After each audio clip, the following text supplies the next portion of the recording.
చాలా కష్టపడతాం. నేను ఎంతో మందిని కలిసిన ఆరోగ్యం బాలేదమ్మా చేర్చుకోలేకుండామమ్మా అని. జగనన్న వస్తే ఏం చెప్పినారు? ఆరోగ్యశ్రీ కింద 1000 రూపాయలకు మించి ఏం ఖర్చు అయినా సరే ఆరోగ్యానికి ప్రభుత్వమే భరిస్తుంది. ఆరోగ్యశ్రీ కార్డు మనం ఉత్త ఆంధ్ర రాష్ట్రంలో కాదు, కర్ణాటకకు పో, తమిళనాడుకు పో, మహారాష్ట్రకు పో, అంటే బెంగళూరులో చూపించుకో, మెడ్రాస్ లో చూపించుకో, ముంబైలో చూపించుకో, ఎక్కడ చూపించుకున్నా మనకు 1000 రూపాయల పైన ఏం ఖర్చు అయినా ప్రభుత్వమే భరిస్తుంది ఆరోగ్యశ్రీ కింద. నాలుగోది మనం అనుకున్నాం, ఆడవాళ్లకు కొంచెం ఆర్థిక స్వాతంత్రం. మనం ప్రతిదానికి ఇంకొకరిని డబ్బులు అడగకుండా మనకు మన స్వాతంత్రం ఉంటే బాగుంటుంది అనుకుంటాం కదా, అవునా కదమ్మా? బ్లాక్ రా వాళ్ళందరూ మనం అదే కదా అనుకుండేది. అందుకనే కదా మనం పొదుపు సంఘాల్లో చేరేది.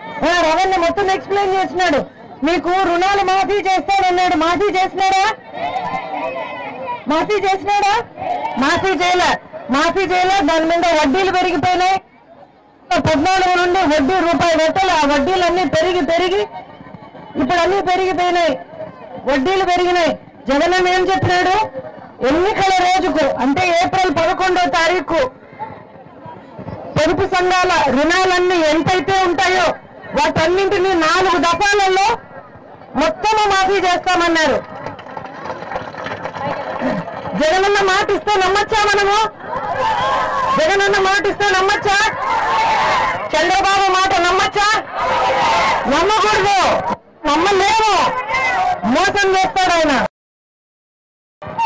రవణ నాకు వచ్చి చెప్పినాడు, నేను వీడికి వచ్చినప్పుడు, అమ్మ అందరికీ చెప్పండి మా, మనకు ఆపోజిట్ గా ఉండేటోళ్ళు చెప్తున్నాడు, జగన్ సార్ పులివెందులకు ఎక్కువ రావడం లేదని అని అన్నారు. నేను ఆయన చెప్తే నేను మనసులో అనుకున్నా, పులివెందులకు కాదు, జగన్ సార్ ఇంటికి కూడా ఎక్కువ రావడంలే. ఎందుకు? ప్రజల మధ్యలో ఉన్నారు కాబట్టి. పులివెందులకే కాదు, మా ఇంటికి కూడా రావడంలో ఎక్కువ జగనన్న. ఎందుకంటే ప్రజల మధ్యలోనే ఉన్నాడు. 14 నెలలు పాదయాత్ర చేసినాడు. 14 నెలలు పాదయాత్ర చేసినాడు జగనన్న, ఇంటికి రాకుండా. ఒక మనిషికి సాధ్యమయ్యేది కాదు. గత 9.5 సంవత్సరాలుగా ఈ కష్టం లేదనకుండా కష్టం చేసినారు. 16 నెలలు జైల్లో పెట్టినారు. 14 నెలలు పాదయాత్ర చేసినారు. ఓదార్పు యాత్ర వారాలు నెలలు తరబడి చేసినారు జగనన్న. 9.5 సంవత్సరాలుగా అంత కష్టపెట్టినారు.